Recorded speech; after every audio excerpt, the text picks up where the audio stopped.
Les doy la bienvenida al día de hoy, el webinar. En este caso vamos a hablar de casos del primer trimestre, ecografía y genética, el problema del caso inverso.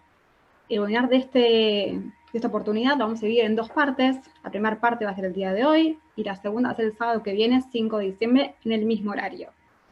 En esta oportunidad nos acompaña la empresa Mindray y la sociedad SAEU, junto con el doctor Diego Rivera, el encargado de este webinar.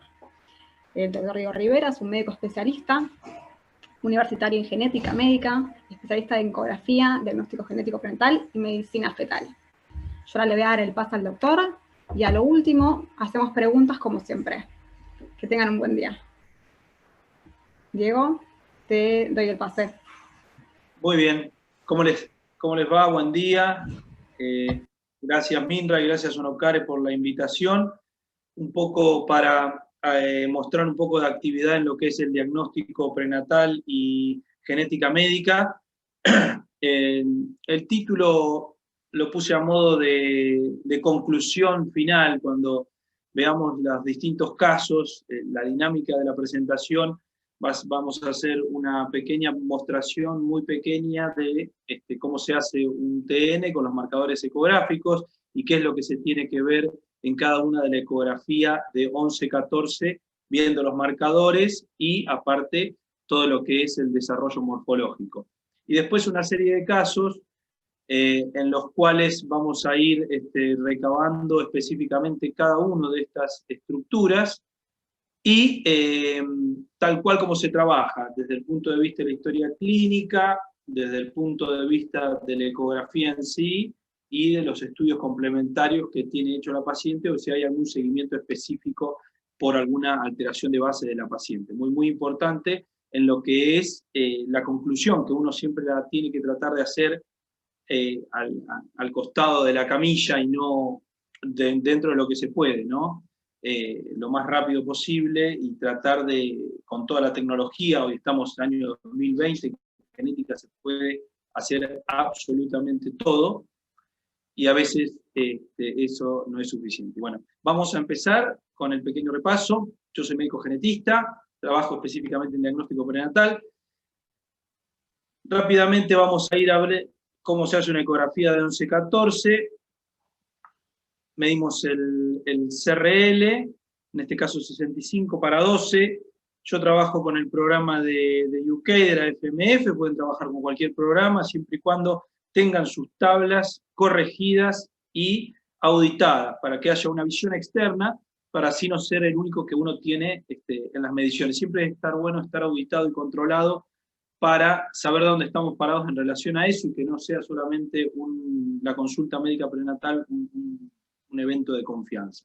Fíjense que para medir SRL, recuerden, tenemos que tener el feto, no tiene que estar en flexión ni en extensión,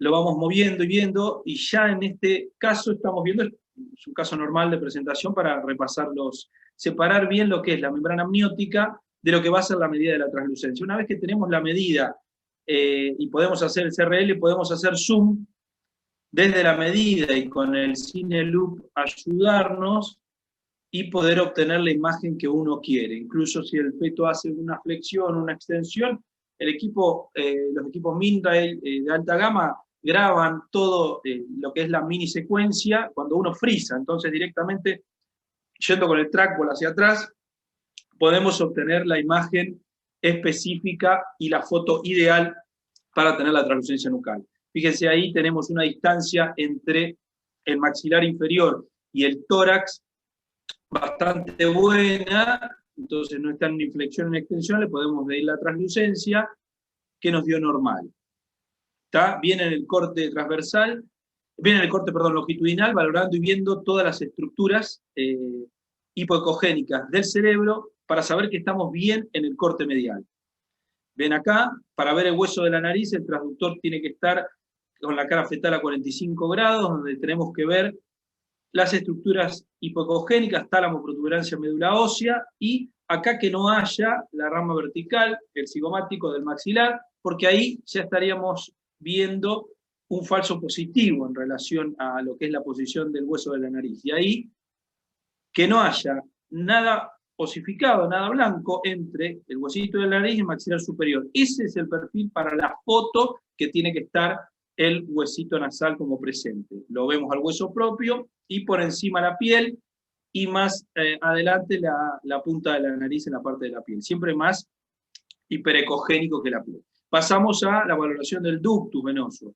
Muy importante también el seteo para poder valorar y ver y saber que en esa estructura, saber que en esa posición vamos a tener 6 estructuras vasculares, de las cuales una sola tenemos que tomar la medida. Lo importante de tener bien el volumen de muestra y adquirir justo el ductus venoso.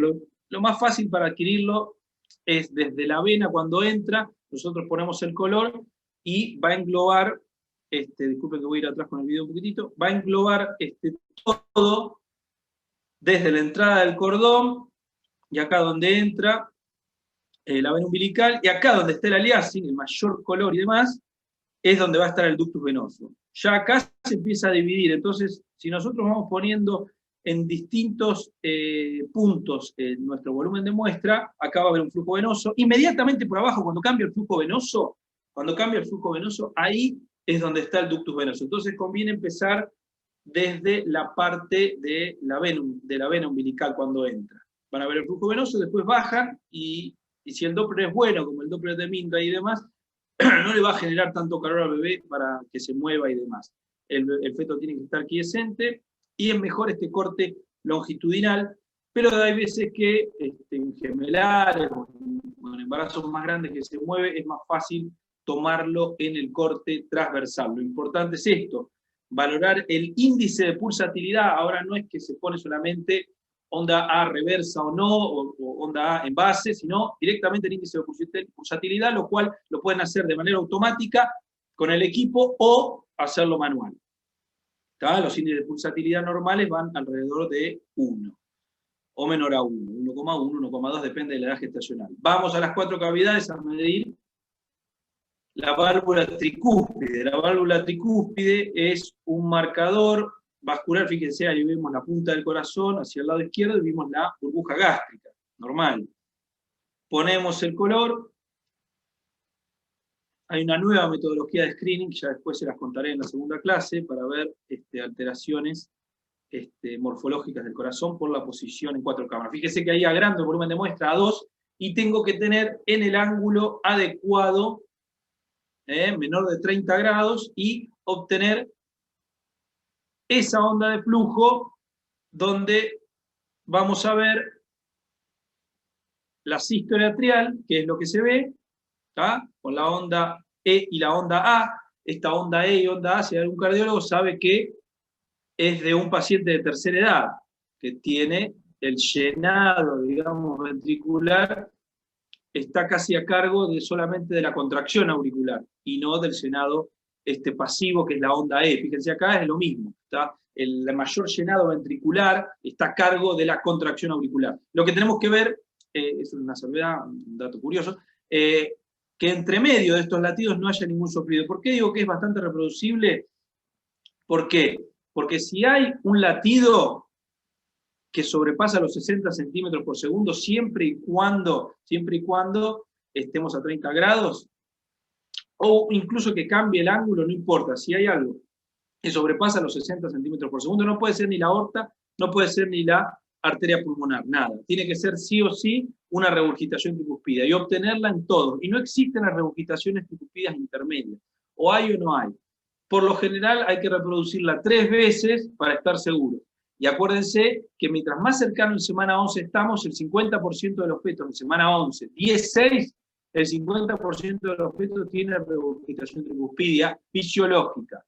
Entonces, si quieren practicar y ver cómo se ve y cómo se escucha una fisiológica, este no es el caso, porque esto es una pequeña demostración de lo que es. Acá otro marcador, la translucencia interna, regiones intracraneales hipocogénicas, tálamo, protuberancia, bulbo raquídeo, y ahí la translucencia interna. Ven ahí, la pongo con color, y ahí en rojo vemos las regiones intracraneales hipocogénicas. Entonces, en un mismo corte, vamos a obtener el hueso nasal, ángulo maxilar superior, translucencia nucal, las regiones intracraneales hipocogénicas, y la translucencia interna. ¿Qué descarta la translucencia interna? Defectos de cierre de tubo neural abiertos. Abiertos. Si está presente los descarta, si está ausente hay que controlar un poquitito mejor. Fíjense ahí, vamos a la parte de la vejiga con el Doppler angio color bidireccional, vemos la distribución de las dos arterias umbilicales entrando por el costado. Valoramos los miembros superiores, los miembros inferiores, el triángulo nasopalatino, que lo podemos ver también con el 2D, vemos el cuello uterino, perfecto, la inserción placentaria, bien equidistante del OSI, ahí volvemos a ver el triángulo nasopalatino, la inserción del cordón umbilical que sea normal. Es muy importante ver la inserción del cordón en esta edad gestacional, ya que más adelante, por la posición fetal, y una posición placentaria posterior y demás que nos dificulte, no vamos a poder ver si tiene una inserción velamentosa o algo. Valorar y ver la estructura, muy importante, las 4 cavidades balanceadas y demás. Acuérdense que el corazón en semana 11-14 mide de 7 a 11 milímetros. La posición de las válvulas, normal. Pasamos a la entrada del cordón, esta vez en la pared abdominal fetal, normal. Fíjense ahí qué es. Si vieron, un varón. Bueno, esto fue a modo de repaso rápido, veloz, para saber dónde estamos parados y qué tenemos que saber más o menos para ir dilucidando estos casos de genética y diagnóstico prenatal como un problema inverso, totalmente diferente a lo que se plantea con otros tipos de profesiones, que nosotros, incluso en la medicina en sí, nosotros al ver desarrollo, es lo que siempre explico cuando se vienen a hacer un estudio TN Plus que dicen, bueno, van a hacer un estudio TN Plus o una punción, está normal, y dice, el genético del bebé me dio normal, el genético me dio normal. Y en realidad, para los que hacemos esto, porque vemos todas las campanas, vemos la campana que nos viene a los 5 años después, quizá. Entonces, ¿qué pasó en ese tiempo? Que el genético era normal. Eso es diferente.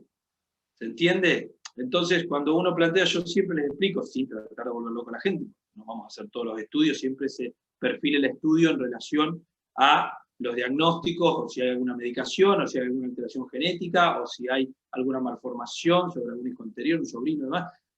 Eso es importante tratar de recabar y demás. Porque yo les digo que el gen no es un estudio genético de normal, esto es desarrollo. Esto es igual que ver a un niño cuando nace, y lo ven al primer mes, ¿y por qué lo quieren ver al 6º mes? Y bueno, para que hagan lo que tenga que hacer. Al 8º mes que se tiene que sentar, tienen que hacer el trípode, al año lo ve también el pediatra, ¿pero por qué? Y porque tiene que caminar, que hay cuestiones de la etapa del desarrollo madurativo que se tienen que valorar. Acá lo que vemos en el desarrollo es el desarrollo morfológico. ¿Está bien? Yo siempre doy el ejemplo de, nosotros valoramos miembros superiores, miembros inferiores, vemos que está bien.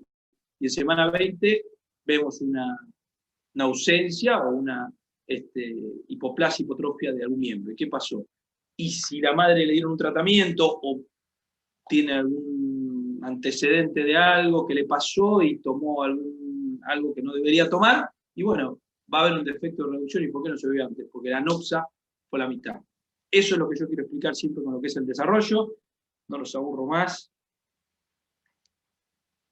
Y vamos a este caso. Yo siempre les muestro esta fichita, que es la que lleno siempre, que es lo que hablamos, que yo les digo para descartar y ver que no haya antecedentes y demás. Le hago llenar esta ficha, y si hay algo, se pone con color, y ya se perfila otro tipo de estudio y no un TN y demás. En este caso tenemos una paciente de 29 años, 29 años, ya uno piensa, riesgos cromosómicos normales, no va a sobrepasar a 1 en 800, 1 en 1000, ¿tá? Cualquier riesgo para el nacimiento. Serologías normales, sin antecedentes teratogénicos, y la historia clínica sin antecedentes genéticos. ¿Por qué les muestro que es bien chiquitito? Porque les acabo de decir que medimos de 45 a 84. Concurre la primera ecografía para programar un TN+. ¿Está bien? Entonces vemos ya desde el corte transabdominal no me gusta. Ya no me gusta, las estructuras las veo diferentes, si bien sabemos que el onfalocele es fisiológico en esta edad gestacional, pero es fisiológico hasta cierta medida. Siempre hay un rango de excepciones, ¿está bien? Que uno los tiene que ver y tiene que manejarse con el contexto global de lo que está viendo. Si yo te digo, el onfalocele, uno lo ve, el onfalocele lo ve en cualquier libro, que es hasta 8 milímetros, y me preguntan a mí, ¿vos viste mayor de 8 milímetros normales? Sí, yo he visto de todo. Vi hasta de 10 milímetros en semana 13 que la paciente no se quiso punzar y después estuvo todo bien. Después uno busca en la bibliografía y sí ocurre 1 en 1000, pero no es lo común, ¿se entiende? Hay que saber bien dónde estamos parados y mirar en el contexto. Uno siempre, ahí vemos que tienen los latidos positivos, vemos en los cortes transversales. Fíjense que estamos en el desarrollo de los miembros inferiores, pero ya me hace ruido el tamaño y la posición de ese onfalocele. Parecería ser un onfalocele, estamos por vía transabdominal. ¿Qué es lo que voy a valorar y ver enseguida? ¿Qué es lo que estoy pensando ya? Si veo que es un onfalocele grande y demás, son síndromes que tengan algún efecto de disrupción vascular, de cualquier índole, ¿está? De cualquier índole, de cualquier etiología, puede ser farmacológica, puede ser por antecedentes de haberle grados anteriores y demás. Entonces voy a ver los miembros superiores y los miembros inferiores. Si yo ya veo un onfalocele grande y no veo el esbozo de un miembro superior o inferior, prácticamente, obviamente le voy a hacer todo, de eso trabajo y eso hago, pero para que académicamente quede prolijo y para que otro colega, si no se ve conmigo, que pueda ver y reflejar lo que uno dice y no ser contundente y decir, supóngase que yo acá no veía un miembro superior o un miembro inferior, y bueno, yo ya estoy hablando de un defecto de irrupción, un limbo de Ward, una pentalogía de Cantrell, y eso no es hereditario, ¿se entiende? Entonces cambia mucho eso a la paciente. Y ya el perfil del interrogatorio posterior, con mucho cuidado, uno va a indagar otras cuestiones. Fíjense ahí que, bueno, en este caso vemos que están los miembros superiores e inferiores, fíjense en el desarrollo de la calota, obviamente es muy chiquitito, entonces el desarrollo no se va a ver bien así hiperecogénico, como para valorar y ver y dar una conclusión en relación a eso. Vemos la inserción del cordón también, muy importante, y veo como una estructura ahí. Ponemos el color, y ahí está lo que yo les digo de ese onfalocele que se ve. Bueno, vemos también cuántas veces tenemos que pasar, bueno, en estos casos que estamos previo, fíjense, esto es previo a una ecografía de translucencia. Yo voy a programar, no es que hice la ecografía, que venga, que sí, ya vemos algo raro, y tenemos que tratar de llegar a una conclusión lo antes posible, para asesorar por eso a la paciente. Pasamos a la vía transvaginal. Ven que vemos muchísimo mejor. De pasar a hacer un estudio a una vía transvaginal en embarazo, y medimos ahí el CRL, 25, estamos en 9 semanas. 25 milímetros. Es aproximadamente, en mi experiencia, uno en 500, que no puedo definir por arriba y tengo que pasar por abajo. En este caso, es porque es pequeñito, ¿está? Y fue una ecografía previa. Yo hablo de cuando estamos en TN. Fíjese qué bien se ve. Qué bien se ve ahí. Ven que el corazón incluso está ya en la parte inferior. Ponemos en la más caudal, no está, parecería que está intraabdominal, incluso bien anterior.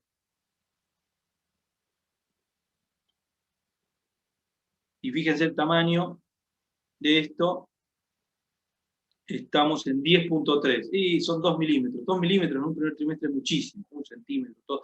Es mucho la diferencia. Está bien. Me hizo ruido y ya me hace ruido la parte morfológica y ver ese corazón posicionado más caudal. Y fíjense el tamaño, en el corte transversal se ve mucho mejor, donde voy haciendo distintos cortes que no incluyo a la parte del resto del embrión y se ve solo el onfalocele. Fíjense, ahí vemos los miembros inferiores, también muy importante la valoración, porque yo tengo que diferenciar en distintos eventos de lo que puede llegar a ser. Yo no es que estoy viendo el problema y sé lo que va a pasar.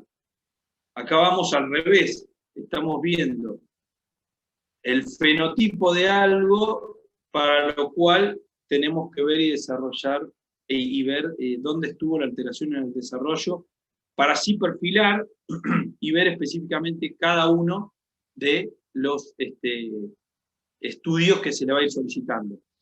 Este es un gráfico que, bueno, está en un libro de la residencia de genética de primer año, que me fue muy útil siempre. Está en los primeros capítulos de lo que es la evaluación del desarrollo, y fíjense que de un cuadrado pasa un triángulo del nacimiento en un desarrollo normal, y cómo se desarrolla una malformación, ¿está? Que siempre va a estar alterado, cómo es una disrupción que viene normal, ya acá viene un triángulo y pasa a ser otro nacimiento con una alteración que sería el triángulo de color. Acá venimos normal y viene una disrupción, y bueno, después se genera el problema y se manifiesta según en qué órgano se produce la disrupción. La disrupción puede ser una porencefalia, ¿está bien? Entonces cuando vemos neuro, por ejemplo, muy distinto es ver si uno engloba desde manera algorítmica, por ejemplo, una alteración a nivel del sistema nervioso central y dice, a ver, ¿cómo voy a ver una holoprosencefalia? Ah, bueno, una holoprosencefalia, están los tálamos juntos. ¿Y cómo veo una porencefalia o una esquisencefalia o una...? Si uno lo piensa desde el modo del desarrollo de la malformación es mucho más sencillo, ¿está bien? Porque uno sabe lo que es el desarrollo normal, y si ya no vino desde el vamos un desarrollo normal, los tálamos siempre estuvieron juntos y bueno, van a estar siempre juntos. Y después, bueno, se va a manifestar con el resto del desarrollo ventricular y demás, con la holoprosencefalia. Pero, por ejemplo, una porencefalia, que nos puede llegar a confundir con una ventriculomegalia, con una alteración, hay una disrupción vascular, por lo que sea, drogas, medicación, fármacos, infecto, lo que sea, y provoca eso. Lo que es también una deformación, hay una nox externa, un gran mioma, lo que sea, bueno, produce una artroglifosis, por ejemplo. Y dentro de lo que es la displasia, hay una alteración constante que genera un cambio en cada uno de los órganos.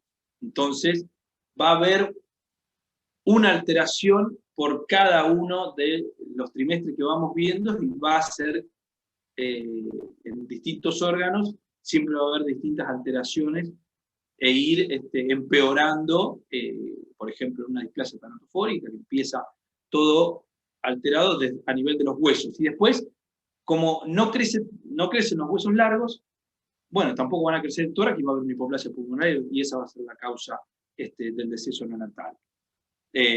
Por eso es importante, y no es complejo, mirarlo desde el punto de vista del desarrollo.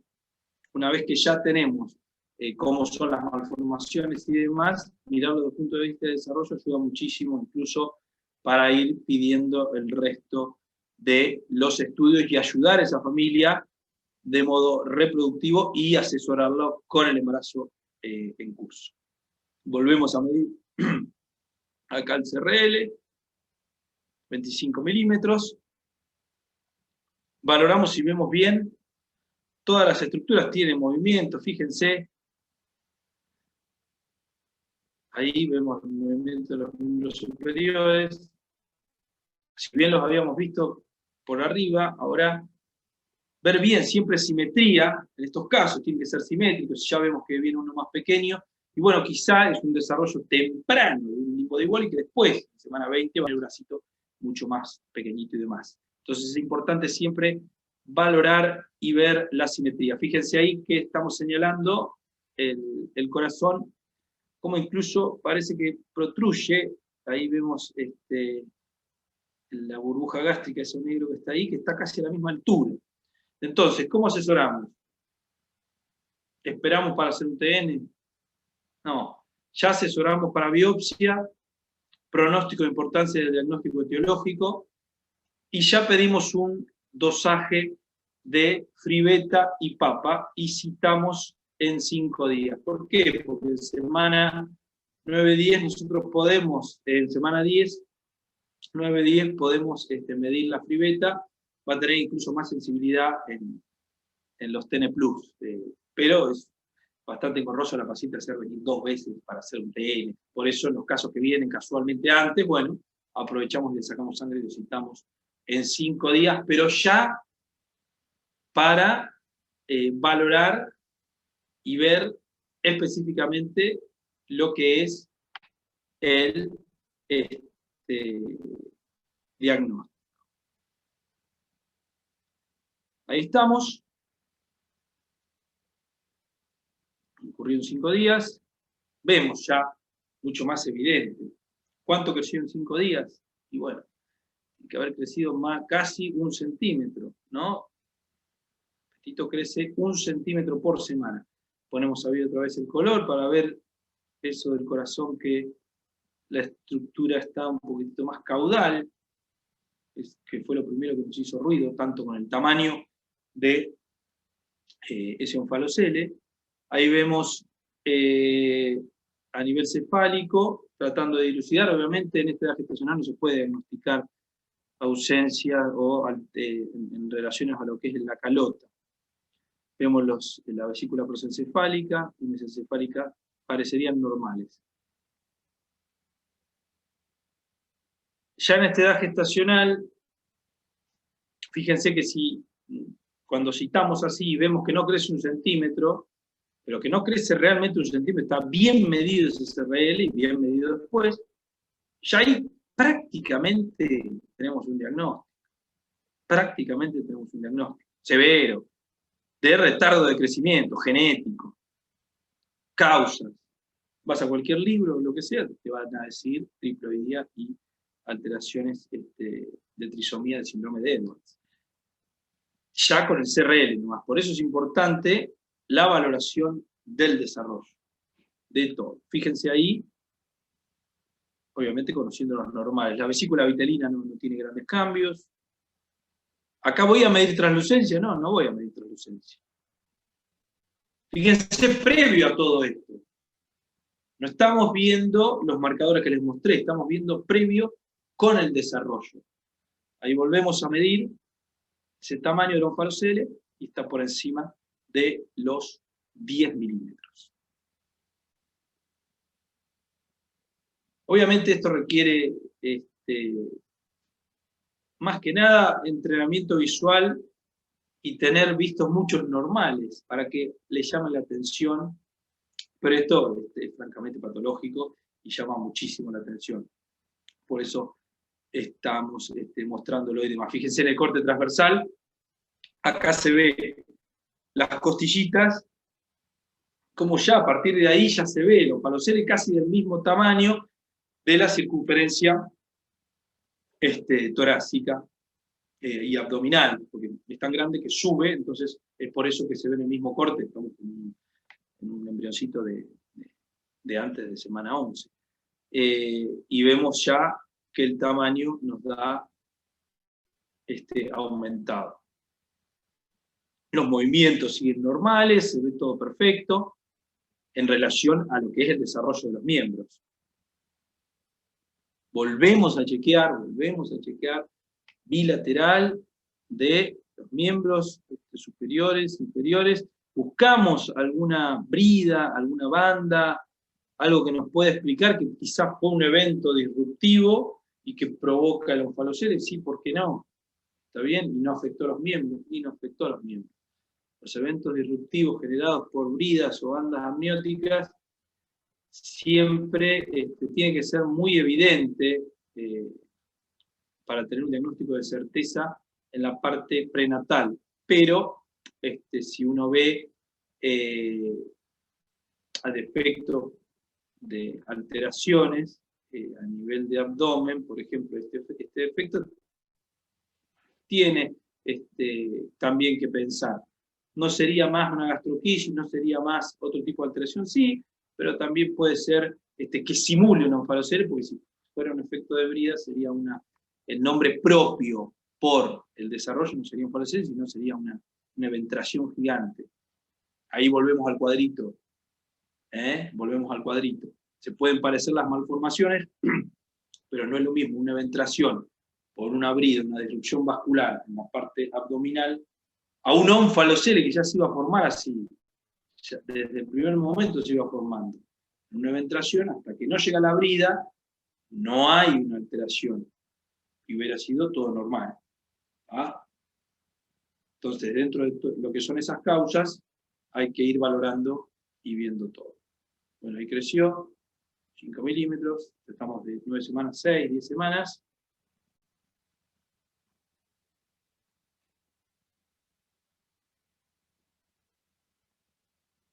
Ahí vemos la membrana amniótica. Esa es la membrana, se ve perfectamente. Está a una tensión normal, si bien flamea un poquitito, pero no es esa membrana floja que a veces se ven en las alteraciones cromosómicas. Eso es algo que se ve bastante.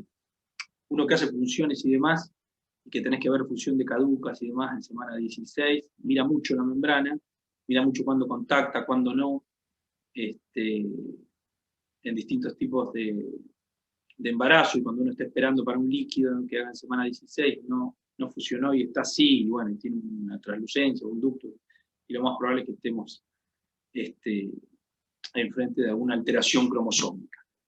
Ahí pusimos el Doppler color para valorar y ver bien la estructura de esta alteración de la pared anterior abdominal embrionaria, donde se ve perfectamente. Fíjense que, bueno, ahí tenemos, la FUM nos daba para 11, la FUM nos daba para 10, perdón, y en la edad gestacional 25, para 9 semanas, 6 días. Se programa obviamente no un TN, sino ya con esto programamos una metodología diagnóstica. ¿Está bien? Si la imagen no nos ayudó, no pudimos ver dónde estamos parados en relación a la parte teológica que le va a servir a la paciente para el próximo embarazo. Imagínense una paciente joven, una familia joven, que va a proyectar después nuevos embarazos y va a querer saber qué es lo que constituyó. Fíjense cuando, recuerdan que medimos la papa y la fribeta, cuando me mandan el resultado, bueno, me dicen, me mandaste un detenido, me dicen, porque hacemos la prueba, yo mido con el Autodelfia, que es los chips que te vende Autodelfia, obviamente, porque te auditan también las curvas durante un año que vos haces de la fribeta y la papa. Entonces, si te movés de ahí, ¿por qué no se hace con quimioluminiscencia? Porque tiene muchísimo error y te bajan la auditoría. Eso con FMF. Por eso hay que medir siempre con, no tengo ningún conflicto de interés en relación ni Roche, ni Delfia, ni Perkin-Elmer, ni nada. Se hace como lo tienen ellos. Aparte, lo hacen de manera seria porque lo diversifican, no es que ellos lo hacen. Y es marca FMF, es marca Roche, Perkin-Elmer, Delfia. Bueno, entonces me dicen, porque yo a veces que les mando muestras de pacientes que no existen para saber que estamos haciendo bien las cosas, si no, el reflejo siempre es el de uno, y no el de la gente que está atrás, que tiene que trabajar muy bien y que estoy muy contento con eso. Me dice, me mandaste un detenido, me dice. No le detecté nada. Siempre me marcan. Le dije, no es un detenido. Fíjense la papa y la fribeta, los MOM que tiene. Es uno que se iba a detener. La papa y la fribeta son hormonas de crecimiento placentario que van de la mano de lo que va a ser el crecimiento. Esto es muy extremo, que nos dé así, tan bajo. Ya sé que todos están pensando ahí, los que manejan diagnóstico prenatal, ya está medio obvio, el diagnóstico, tenemos esto, ¿por qué va a tener una disrupción una papa y una fribeta baja? No va a tener una papa y una fribeta baja. ¿Está bien? Entonces ahora lo que quiero confirmar es ese diagnóstico de trisomía 18, de ese síndrome de Edwards, que es el que da bajo. ¿Por qué? porque la 13 no hace restricción de crecimiento, no baja. ¿Puede ser una 21? Sí, puede ser una 21 que haga una restricción. ¿Puede ser una triploidía? No. Triploidía, la mula parcial, mula embrionada, va a dar muy, muy elevados los parámetros de esas hormonas. Casi por las nubes, te diría. Nada que ver ahí. Entonces hacemos un cariotipo en vellosidades y nos da una trisomía en el par 18.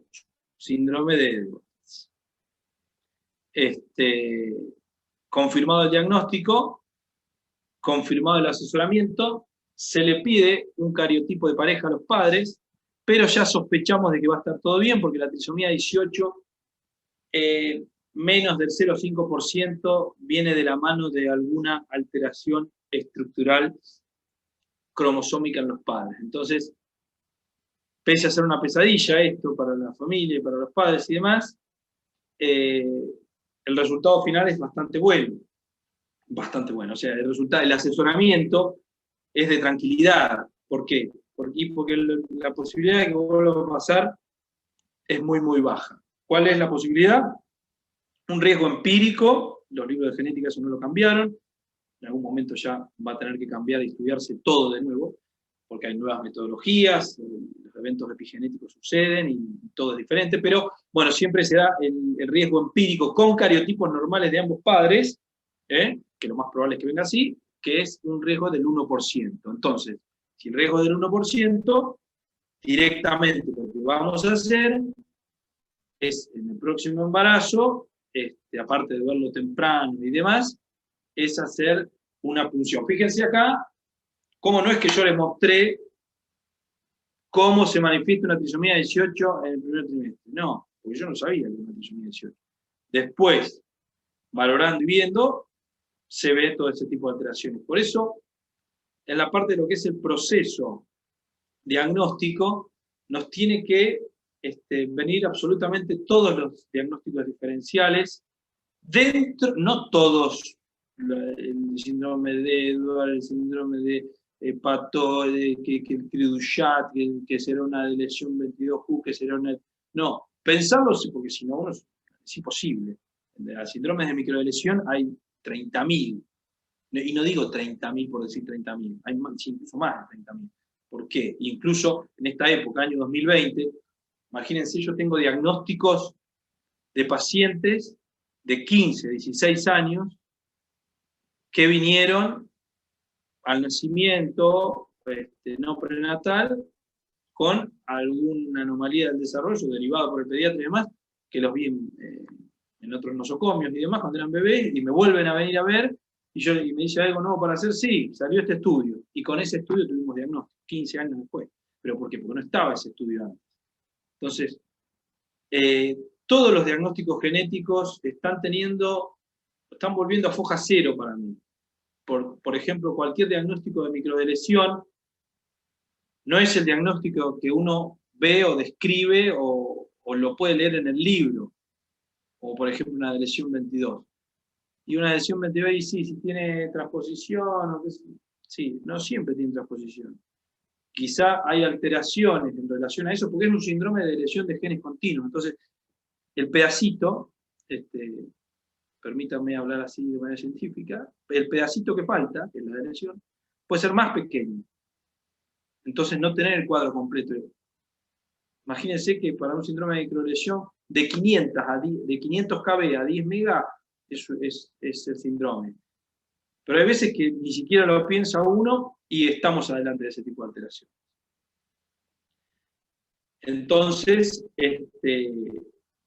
como les decía, pensarlo, cada síndrome es de manera de desarrollo, no con los diagnósticos diferenciales, a ver, es esto, no, porque tiene esto, no, porque le falta esto. No. Si lo pensamos desde el modo del desarrollo, va a ser mucho más sencillo, y aparte, no es que estamos estudiando, no es que nos están tomando un examen, estamos adelante siendo médicos profesionales y adelante de todo el paciente que quiere una respuesta. Muy bien. Plan, cariotipo y lo que les decía del 1% para la próxima.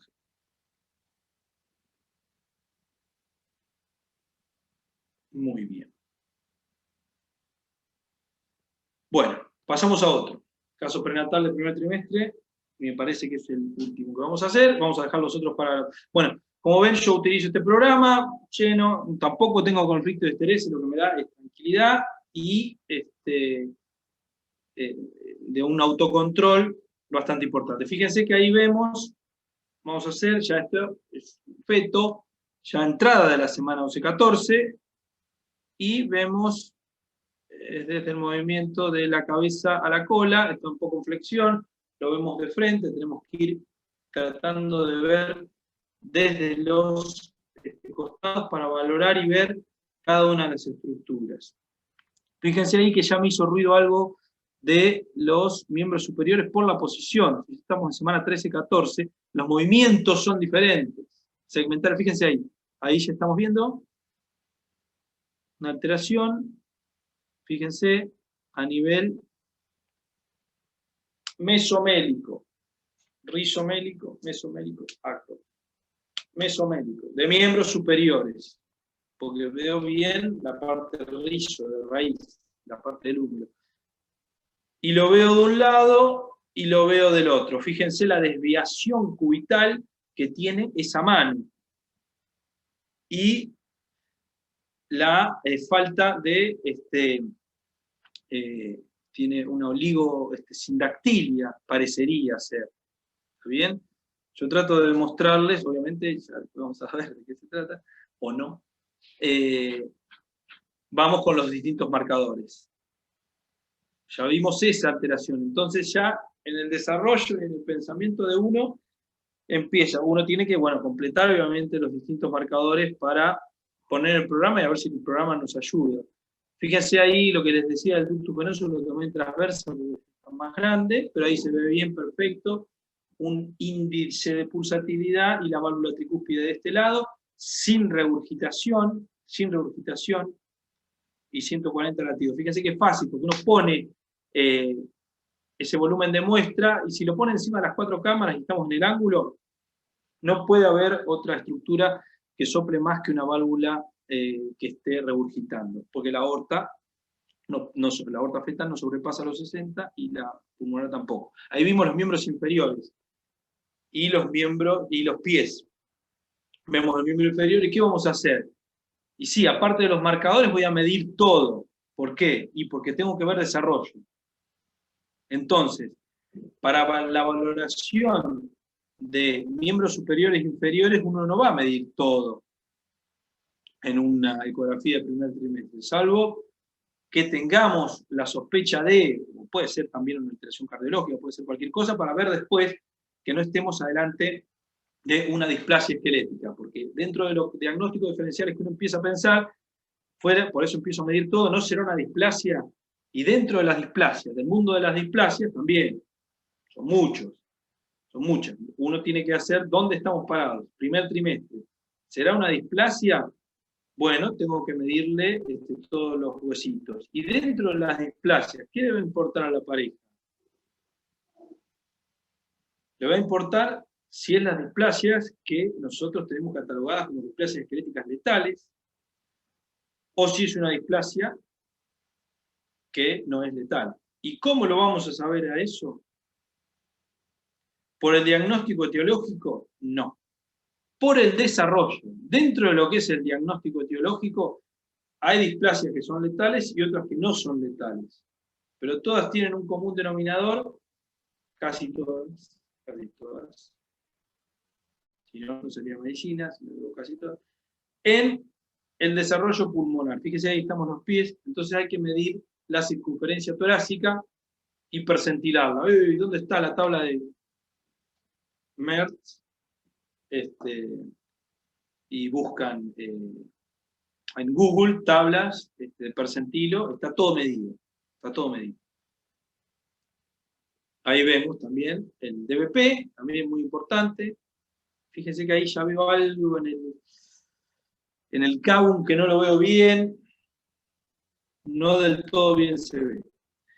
La circunferencia abdominal, también la vamos a medir. ¿Por qué? Porque quiero tener una antropometría lo más completa posible para tener todos los datos para ver si no estamos adelante de una displasia esquelética. Un CRL de 84, justito, vino justito, pero entra para hacer el TN+. Volvemos a valorar los miembros inferiores y cuando veo, vamos a medir todo. Ahí veo de la parte interna, ¿cuál es? Muy bien, la tibia y externo el peroné. Si no están las tablas cargadas en el equipo, no importa. Las buscan, yo las tengo todas cargadas, Mindray se encargó de eso, Sonocare, para tener absolutamente todas las tablas y eso te quita bastante tiempo. O sea, te ganás bastante tiempo. Vimos ahí las dos arterias umbilicales, y en el perfil fetal, vamos con el Cinelup, como les decía en un primer comienzo, dentro de lo que es la valoración. Fíjense, ahí vemos, lo vivo en un instante al ATN, al hueso de la nariz.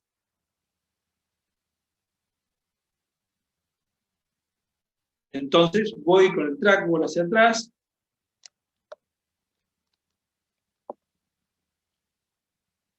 y valoro en el mismo corte, fíjense, ahí está mucho mejor que en el anterior, del CRL, puedo valorar y ver la translucencia nucal y el resto de los marcadores que tenemos que valorar en el primer trimestre. Fíjense ahí, fui con el Cinelup hacia atrás.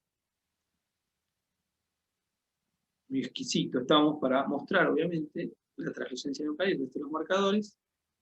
Vamos ahí, ven ahí el huequito entre el maxilar superior y el hueso de la nariz, ya vemos que está el hueso nasal, el resto, la translucencia interna, vamos a ir directo a la translucencia nucal. No me voy a detener a cómo medir la translucencia nucal, eso lo podemos hacer en otra clase si es que lo piden. Pueden pedir a Sonocare Mindray en desarrollo de lo que es primer trimestre, diagnóstico genético prenatal de todos los trimestres, de cualquier estructura, pueden pedirle clases específicas a Sonocare y las armamos y las mostramos en esta, ya para el año que viene sería, no hay problema. Pero no me voy a detener en cada uno de los marcadores, si bien así como repaso. Fíjense la translucencia 2,4, y estamos en un percentilo 84, estamos en un percentilo altito, sin sobrepasar el percentilo 95, pero bueno, es un dato a considerar, ¿no? Displasia esquelética, empiezo a pensar y demás, a ver dónde estamos parados en relación a eso, y qué es lo que vamos a tratar de discernir en relación a este caso, que por ahora lo que tenemos, por ahora lo que estamos viendo en el video es una translucencia de 2,4 al límite. Obviamente, vemos una alteración y es esquelética, si la haces la punción va a venir normal, pero no importa, hay que ver la alteración. Hay trisomías 18, por ejemplo, con este tipo de alteraciones mesoméricas, sí, por supuesto, es bastante clásico incluso, dentro de las alteraciones esqueléticas, este tipo de alteración, dentro de las artroglifosis y demás, que esté la trisomía 18 dando vuelta. Entonces hay que pedir el estudio. Porque también hay una alteración que se llama síndrome de Roberts, que las cromátides están separadas, cuando uno ve la vellosidad, en el microscopio óptico, y tienen una alteración también mesomélica. Fíjense ahí que bien vemos los dos pies. Volvemos a medir el fémur, ¿pero cuántas veces lo vas a medir? Medí los dos, ¿tá? Para ver que estén más o menos simétricos, siempre en la angulación puede haber alguna variación y demás. Y acá lo importante, el tórax, circunferencia torácica, vemos que cubre las 3/4 partes del tórax. Entonces, descartamos que haya una hipoplasia torácica. Por lo menos ahora, la de circunferencia torácica nos daba en un percentilo 70, así que normal, para las 14 semanas. Ahí vemos, el 5D no nos va a ayudar en absolutamente nada en lo que es en el diagnóstico. Todo esto lo hacemos con el barrido, basculando el transductor sobre el corte longitudinal y podemos ver bien en la posición. Mucho más fácil es antes de la semana 14, porque en semana 14 y demás, si bien me llamó la atención eso, fíjense, ahí vemos la desviación cubital del miembro. Pero esto no necesitamos solamente el movimiento de basculación en el eje longitudinal, para ver los 4 miembros. ¿Medirlos? No, Si están todos normales y vemos segmentariamente que está normal, no es necesario medirlo. Está, después, ya más adelante, sí, pasado el primer trimestre, hay que medir absolutamente todo. Pero fíjense que con los movimientos de basculación ya podemos tener una alerta aprendido y en base a eso valorar y ver. Triángulo nasopalatino. Con 3D ponemos el equipo, nuestro equipo MinDrive, movemos el ROI Z en esta imagen, en la imagen en A, y va a aparecer en B y en C, en B el triángulo nasopalatino normal y el paladar duro normal. No se ve ninguna región anecogénica que esté alterando este corte. Entonces, ¿descartamos que haya una fisura labial? No, descartamos que haya una fisura palatina, que por lo general las fisuras labiales acompañan en un 80% de fisuras palatinas, pero no todas. Mandibular, qué difícil, si lo vamos a ver, lo vemos. ¿Por qué? Porque ahí en el corte de triángulo nasopalatino, cuando veíamos, faltaba como el gap. Entonces, si bien no es diagnóstico de micrognatia, se le toma la medida de la mandíbula y se lo pasa a una tabla. ¿Está? ¿Por qué? Porque sospeché antes con, disculpen, acá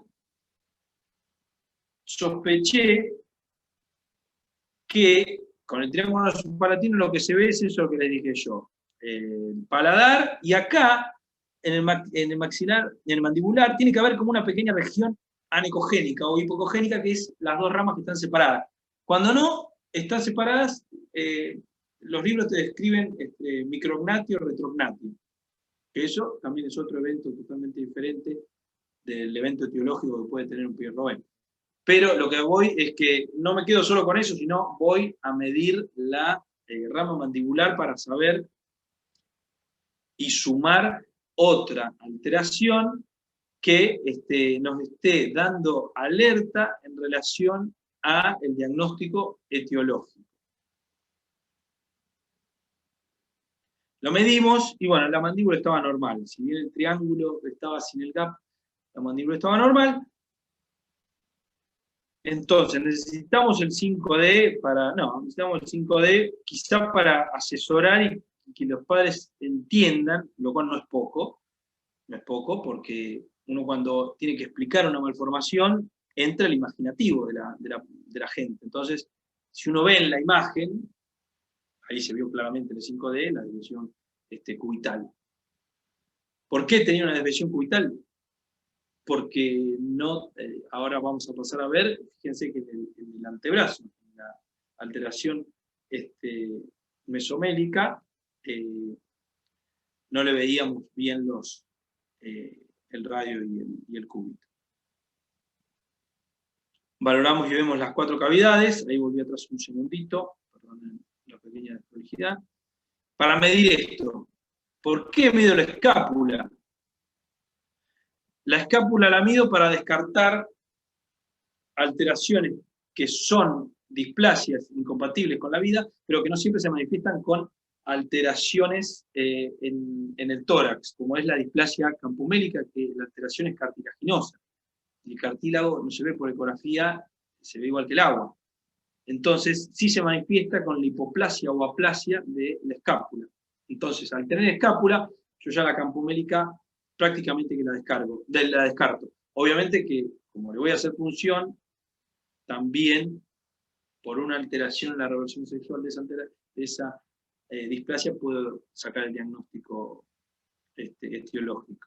Fíjense acá, vamos a ver la arteria pericallosa con el corte, el famoso corte de la translucencia nucal, pero en este caso ponemos el Doppler color, el Power Angio, y según nos dijo el doctor Luis Díaz Herrero, ella lo describió en el mismo corte, tenemos que ver la arteria pericallosa. En este caso, fíjense que ya habíamos visto algo que en el cabo no se veía y demás, y acá vemos que falta el desarrollo de la arteria pericallosa, corresponderá o no más adelante con una hipoplasia o digenesia del cuerpo calloso. ¿Es importante? Sí, es importante.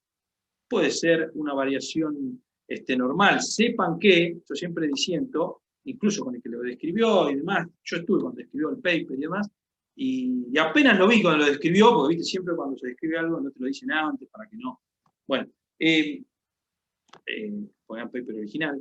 Y cuando lo describen, lo primero, como genetista, desarrollo y demás, el 1,5-2% de la población tiene alteraciones del cuerpo calloso. Y no todo el mundo la sabe, entonces es una información bastante, tenerla en todos los embarazos, y vamos a generar quizás un problema hoy, año 2020, porque si queremos averiguar más y tenemos que caer, y quizás estamos en algo totalmente normal. Eso ya sería una visión más filosófica, antropológica de lo que es buscar el cuerpo calloso. Bueno, acá tenemos en resumen el hueso nasal presente, TN 2 milímetros, 2 productos normal, acortamiento mesomérico, un oligosindactilo, una metro retroictognatia, eso entre comillas, y una genesia o una digenesia del cuerpo calloso. Fíjense, hicimos una circunferencia torácica. Es tan importante como el diagnóstico que hicimos de biopsia de vellosidades coriales, que dio normal, 46XY. No tenía las cromátidas, no era Robert, no era una reversión sexual. Vimos el sexo que coincide con, era un varón, coincide con el sexo cromosómico, y tuvimos la posibilidad de hacer en Europa, enviar la muestra y que hagamos un microarray. ¿Cómo vino el cariotipo del microarray? El cariotipo del microarray vino normal. Entonces, genéticamente está normal. ¿Estamos viendo las estructuras de lo que estamos viendo? No, todavía no sabemos dónde está parado. Entonces, ¿a dónde caemos nuestros diagnósticos diferenciales? Caemos en el síndrome de trombocitopenia, aplasia radial, que era el que más me ponía nervioso a mí, porque, bueno, no tenía cardiopatía. Después en el seguimiento, más adelante, ahí los descartamos, no pudimos ver, pero ¿por qué? El 20% fallece por alteraciones en la coagulación.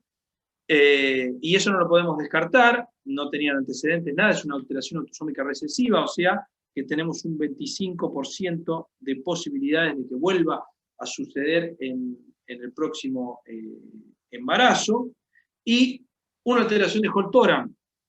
¿Qué se les pide? Les pedimos a los padres, ambas partes, primero los veo, ¿no? Les miro las manos, vemos si tienen polidactilia frustra, y después una valoración por radiografía de las manos, un ecocardio normal, y la radiografía de las manos para ver si tienen alteraciones carpales que no se puedan ver por afuera, o que tienen una malformación evidente en algún hueso y que no se vea nada en la mano. Entonces, con informe, porque uno no está tan acostumbrado a mirar todos los huesitos, con informe, una radiografía, todo normal, entonces descartamos que haya una alteración de Holt-Oram, que es una alteración de expresión totalmente variable, que los padres pueden ser normales, una CIB me operaron de chico, me dice, y bueno, llega un Holt-Oram, y bueno, que desarrolló en otro embarazo totalmente diferente, eso se llama expresividad variable.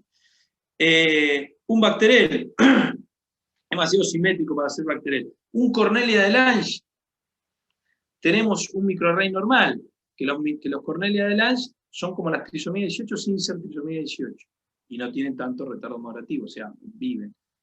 Y no tienen tanta cardiopatía, si bien la tienen, pero la alteración es asimétrica, siempre es asimétrica. Y puede ser que sea asimétrica, es raro.